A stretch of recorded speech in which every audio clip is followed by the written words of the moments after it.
Hello everyone. और AICT ने अपना पोर्टल 23 एंड 24 के लिए जैसे ओपन कर ही दिया है और आप सभी ने उसमें अप्लाई, जो भी इंटरेस्टेड है अप्लाई करना चाहते हैं तो सबसे पहले आप अपना लॉगिन आईडी पासवर्ड क्रिएट कर लीजिए और डीएससी आपको प्रिपेयर करके रखना है पहले से ही। और डीएससी लेवल 3 होना चाहिए, ये आप सभी को पता ही होगा, और जिसे नहीं मालूम है वो मेरी प्रीवियस वीडियोस देख सकते हैं।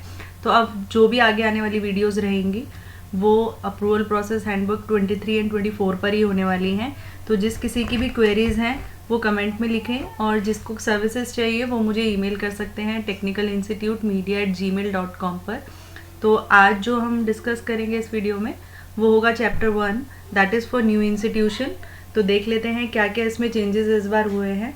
सबसे इम्पॉर्टेंट कि इस बार एआईसीटी ने अप्रूवल प्रोसेस हैंडबुक जो बनाया है और जो अप्रूवल वो देने वाले हैं वो सभी जो पोर्टल उन्होंने क्लोज कर दिया था for new institution, now they open the window for them.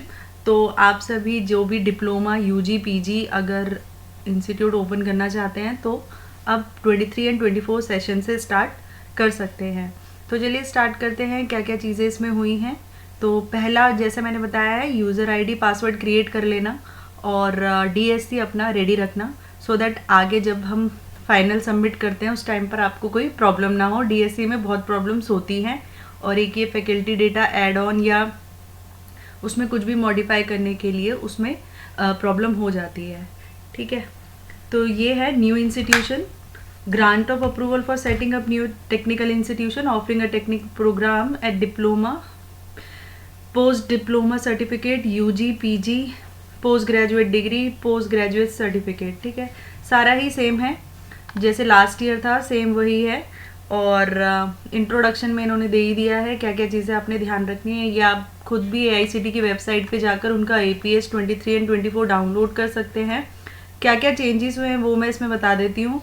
Introduction is the same, जैसे बेसिक इन्होंने यहाँ पे दिया हुआ है। टाइम शेड्यूल पढ़ लेते हैं जो कि मोस्ट इम्पॉर्टेंट है।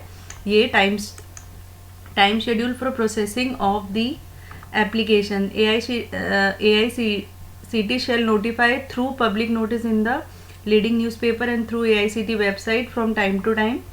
तो ये तो उन्होंने इंफॉर्मेशन दिया हुआ है इसमें। और application for seeking approval of the council, ये जो न्यू के लिए अप्लाई कर रहे हैं वो कौन कौन से प्रोग्राम के लिए अप्लाई कर सकते हैं वो इन्होंने 1.3 में दिया हुआ है। For setting up a new technical institution, propose to offer a program in engineering and technology, planning, apply arts and craft, design, HMCT, diploma, UG and UG level। तो इस बार इन्होंने ये सारा इसमें दिया हुआ है। MCA हो गया, MBA होगा आपका, PGDM और जो भी PGDC जो भी करते हैं रन करना चाह रहे हैं उनके लिए। एलिजिबिलिटी क्या रहेगी आपका, जो बेसिक आपको ध्यान देना है, सोसाइटी और जो आपकी सोसाइटी है वो रजिस्टर होनी चाहिए अंडर दिस रजिस्ट्रेशन एक्ट, या आपका ट्रस्ट ABC और ये E पॉइंट जो इन्होंने दिए हैं इनके अंडर रजिस्ट्रेशन आपकी सोसाइटी का होना चाहिए। तो फर्स्ट एलिजिबिलिटी आपको मालूम है, ट्रस्ट आपका जो भी है वो रजिस्टर होना चाहिए, उनका रजिस्ट्रेशन अंडर ये जो इन्होंने 5 पार्ट्स दिए हुए हैं। ठीक है, और F में भी है जो कंपनी हैविंग फॉरेन इक्वेलिटी, तो ये चीज़ आप देख लेना। नेक्स्ट है, जैसे आपको मालूम है 1.33 में इन्होंने दिया हुआ है कि कोई भी new institution NRI, OCI, FN या चिल्ड्रन इंडियन वर्क्स के लिए अप्लाई नहीं कर सकता, क्योंकि उनको पहले LOA मिलेगा, उसके बाद ही कुछ बैच पास आउट होने के बाद ही आपको ये फॉरेन कोलैबोरेशन और NRI वाली फैसिलिटीज़ मिलती है नेक्स्ट ईयर से। और ये स्कीम दी हुई है इन्होंने, कौन कौन सी मिनिस्ट्री ऑफ एजुकेशन की जो स्कीम है उसके अंडर आप अप्लाई कर सकते हैं, ये आप अपने हिसाब से रीड करके इसको फिल कर सकते हैं। जो मेन इम्पॉर्टेंट था वो रजिस्ट्रेशन सर्टिफिकेट था अभी तक में, और ये इन्होंने इंस्टीट्यूशन की एग्जिस्टिंग इंस्टीट्यूशन का दिया हुआ है। सबमिशन ऑफ एप्लीकेशन पढ़ लेते हैं, ये है मोस्ट इम्पॉर्टेंट। 1.4 आपको ध्यान देना है चैप्टर 1 के अंदर कि आपने सबसे पहले एक यूज़र आईडी क्रिएट कर लेना है। सबसे इम्पॉर्टेंट है 1.4 submission of application by promoters, जिसमें आपको अपना यूज़र आईडी, जैसे मैंने पहले बोला, यूज़र आईडी और पासवर्ड आपको क्रिएट करना होगा। मेक श्योर अपना फ़ोन नंबर और ईमेल आईडी का आपने ध्यान रखना है, क्योंकि फ्यूचर में उसी में ही OTP वगैरह या जो भी इंफॉर्मेशन होंगी वो उसी में आने वाली हैं। तो देख लेते हैं। A unique user ID password shall be allotted to each new application for setting up of a new technical institution on payment of rupees 5500 through the payment gateway on AICT web portal। ये इनकी website है AICT की। यहाँ से पहले आपने user ID password create करना है अपना। सेकंड में है if any existing institution has forgotten the password the institution shall apply online for a new password। technical education regulatory charges are 5500 shall be made through the payment gateway on the same gateway से आपको करना है, ठीक है।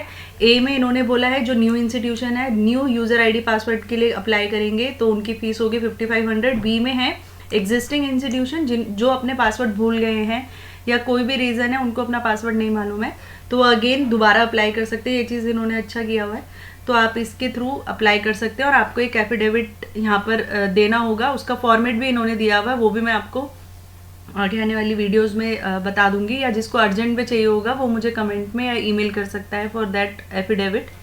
सी में देख लेते हैं। Using the user ID online application in the prescribe form shall be filled and submitted on AICT web portal and unique identification number is allotted to each application for further reference। The applicant shall be able to track the status of the application at various stages of processing using this unique identification number। ठीक है, आपको एक user ID password के बाद एक number allot कर दिया जाएगा, वही आपके फ्यूचर रेफरेंस में जो भी चीज़ें आप उसमें देखेंगे whether it is scrutiny visit expert visit होती है या LOA LOR जो भी जनरेट होता है उसी के थ्रू आपको पता चलेगा। तो ये था 1.4.1। अब हम देख लेते हैं TR चार्जेस इस बार इन्होंने क्या क्या रखे हैं। TR चार्जेस बेसिकली जब आप न्यू इंस्टीट्यूट ओपन करते हो तो आपको जो फ़ी पे करनी होती है वो होता है TR चार्जेस। तो इस बार इन्होंने जो TR चार्जेस रखे हैं माइनॉरिटी इंस्टीट्यूशन ये है 1.4.2 TR चार्जेस का। तो यहाँ पर आप देख सकते हो कि माइनॉरिटी इंस्टीट्यूशन जो है वो 6.60 लाख और जो भी गवर्नमेंट या गवर्नमेंट एडेड इंस्टीट्यूशन होंगे वो नील है।